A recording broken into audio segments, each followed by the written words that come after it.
Hi everyone. Today I am going to tell you a story which is dealing with the taste of students. Actually, in the days of yore, the taste was not like this of today, like we are writing question answers in the pen and paper. That's not the method. So this story basically I have taken from Mahabharata. That means Sarala Mahabharata, and I wrote it in my language. Well, so let me begin this story so that you can also come to know how in the days of yore the Gurudevs were taking the taste of their disciples. The name of my story is Clairvoyance. So let me begin my story. It was a night time and all the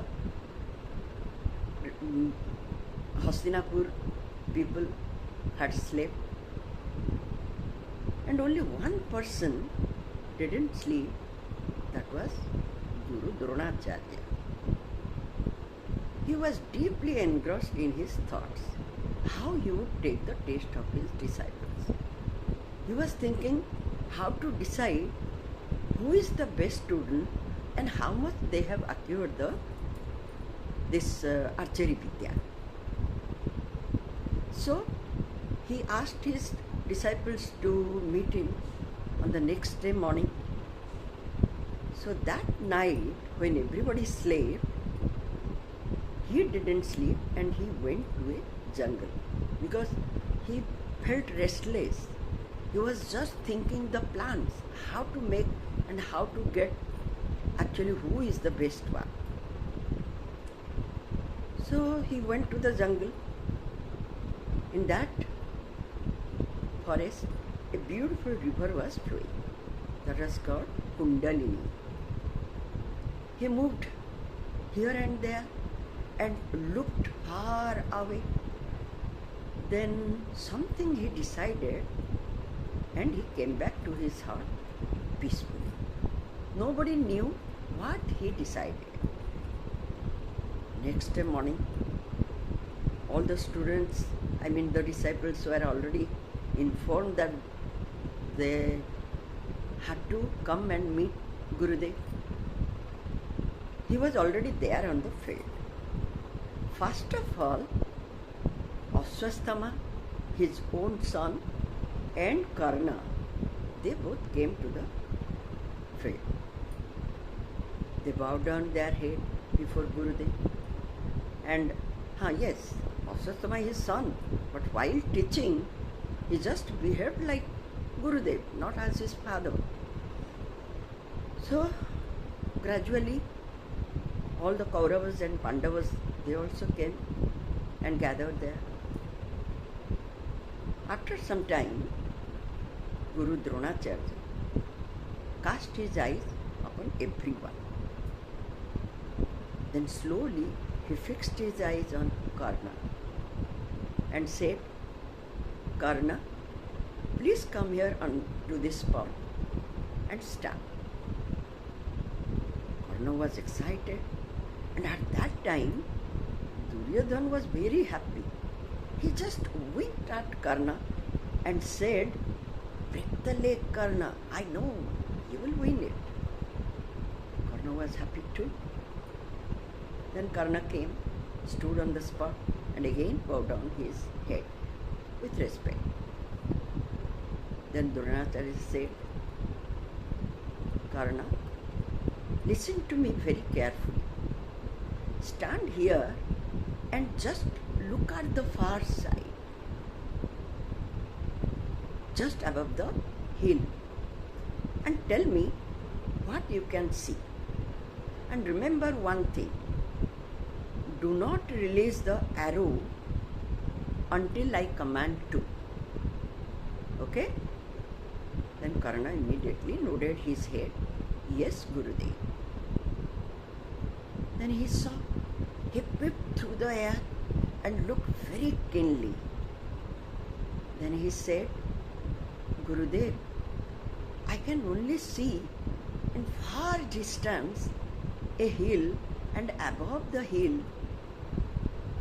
a pillar is there. On the top of the pillar, a very thin stick is there. That is most probably the midrib of the coconut leaf.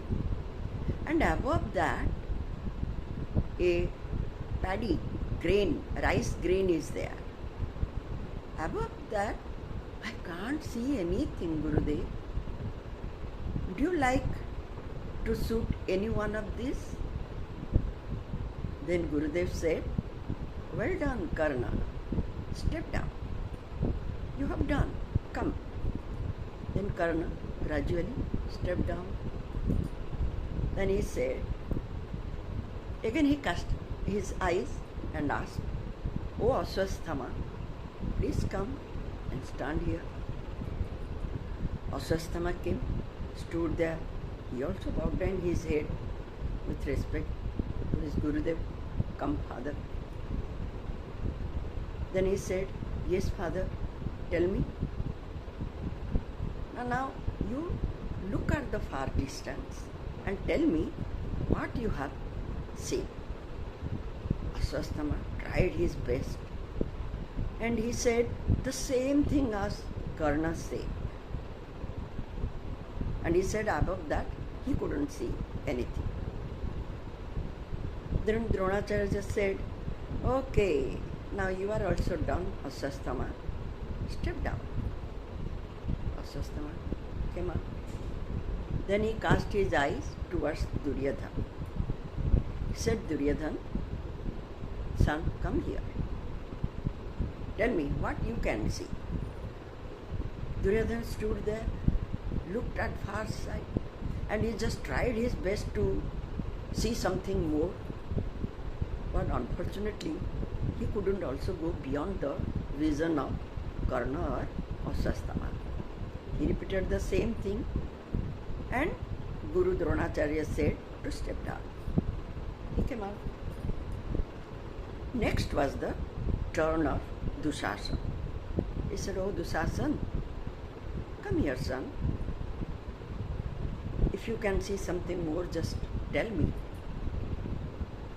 And just remember, do not release your arrow until I command to. Dushasana nodded his head and he looked up. He said, he started stammering and he said, Gurudev, I can't see anything except the clouds floating over and touching the hilltop. I can't see anything. I'm so sorry, Gurudev. Then Dronacharya smiled and said, that's okay. Step down. Then Dushasana came out. One after another, Yudhishthir, Bhim, Nakul, Sahadev and other the 100 brothers of Kauravas, everyone was asked to stand there and to see. And almost everybody said up to the stick or to the paddy, that much. Nobody went beyond that. They came down. Then at last, Dronacharya asked Arjuna, O Parth, come and stand here. Arjuna went to the spot, stood there, and with very respectfully, he bowed down his head and asked very humbly, O Gurudev, now command me. Then Dronacharya said, first you tell me, son, what you can see on the hill. Then Arjuna looked at, very keenly looked at the distant hill. He then said, O Gurudev, I can see a pillar on the top of the hill. Above that pillar, a stick is there. Above the stick, a grain is there. And above the grain, a mustard seed is there. Now, O Gurudev, and the distance from this spot to that hill is 8,888. Now please tell me which one I have to shoot. Then Dronacharya was very happy. He said, "Bravo, bravo, Arjun, step down, you are done. You are the only one who could see what I wanted. Come down, son." Then Arjun said, "Oh Gurudev, I have already put my arrow on my bow.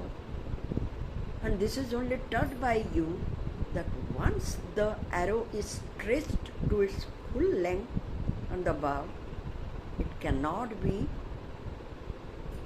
neglected, ignored.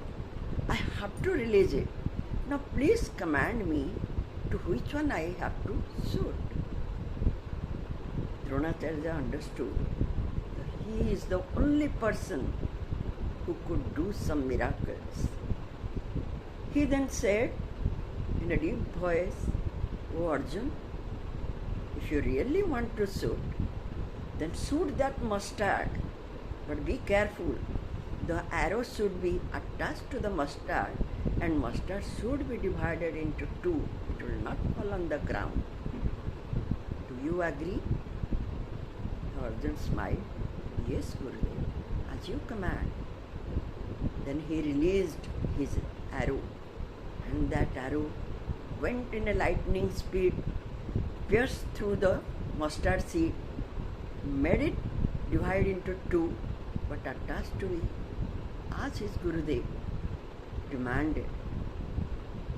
After that, everybody was just going on praising Arjun. Bravo, bravo, bravo. Only one person, Dushasan, was just looking at his Gurudev with so much anger that nobody can believe. He was thinking why Gurudev was praising Arjun like anything else. Because Kauravas and Pandavas are always enemies. Although they are real cousins, but there was always enmity between the two. However, Dronacharya was very happy with Arjun, and he hugged him and blessed him. "Oh Arjun, you are the real archer. Others know archery, but you are the master one. You can conquer the world with your archery vidya. And I bless you, nobody will be equal with you. This is the real taste." Everybody said up to the grain. Nobody could see the mustard seed. You are the only one who said that it is 8,888 distance away. Within a fraction of a second, you measure the distance, you saw the pillar, you saw the stick with the grain and the mustard. Who said that you are not the master one? You are the best archer. This is the way how the teachers, the Gurudev, was taking the taste of his disciple. He was not doing any partiality. He gave the chance fairly to each and every one. Everybody did, but unfortunately they couldn't see. So that was not Dronacharya's mistake. Neither he told beforehand that Arjun, these things I have kept, you go and find out. He didn't do that. So you now decide how fair taste it was, and whether Arjun was really the best archer or not. There are so many complicated issues and the comments on Arjun, but I think he was really the best one. Thank you.